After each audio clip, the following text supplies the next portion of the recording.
memorize this theory, memorize Pythagorean's theorem. Here's a problem that you're going to have to use it and show me that you know how to do the work. And then down the road, you know what? I'll have resources to do it, but I still know how to do it. I still have the fundamental basis behind it.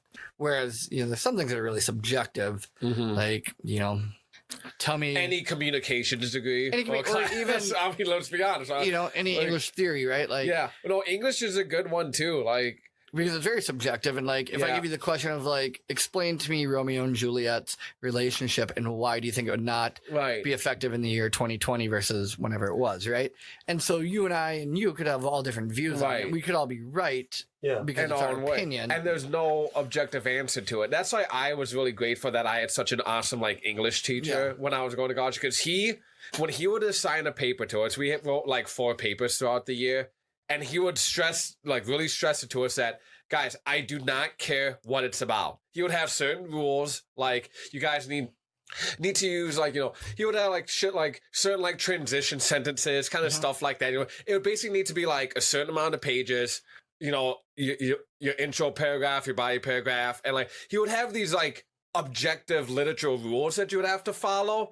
But what you ever like actually wrote about, he didn't give a fuck. Yeah, you know what I mean? He wasn't grading you based how good your story was. He was grading you if you could actually like understand like these literature rules. Yeah, like because there are rules to it. Yeah, there are. I mean, it also depends on like the style of paper you're writing. Like we write all our papers for publication, so they're not narrative. They're more narrative than they are feeling based, right? Like all the papers you write in high school, they're all like, this is what I feel and this is what I think. Where mine are all like, here's what the research shows. Here are the facts. Here are the facts. Here's my sources that I've cited, because there's 20 of them. Yeah.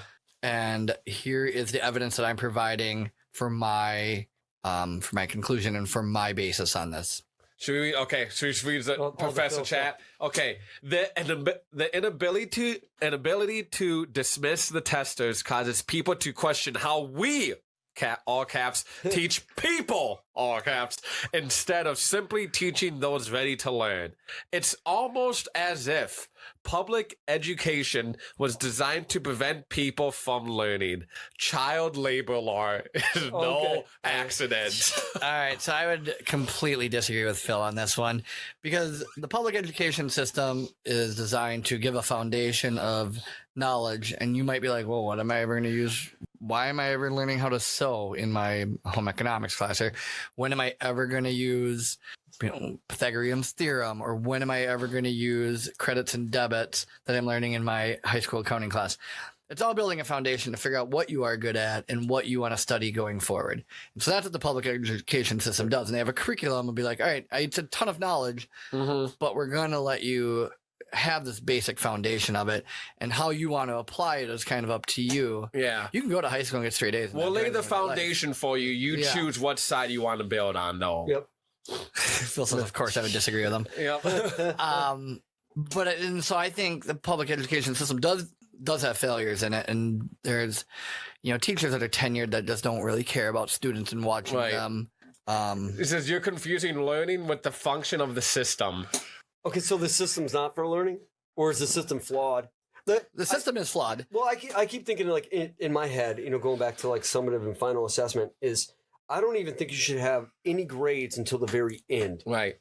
Well, because whatever I was learning or wasn't learning in the middle doesn't mean shit. It's the final assessment. Yeah. Well, and even then, like in high school, it's the very end of the year. A teacher can go, oh, okay, he was failing here, he wasn't understanding this, but at the end, he's now got it. He got his shit together. Yeah. So now that's what you should be graded on. You should be graded on the very, very end, right? Yeah, you should grade on the final project, and that's where I think the weighted graded system is really good. I still think you should grade the effort so you can see continually where you're at and where you need improvement. Versus just feedback too. Be like, okay, this is where in areas of need improvement. This is where I've got this. Same thing, right? There's weeks in my paper where they were like, a lot of good knowledge, a lot of good sources. So I didn't have to go back and edit those really at all.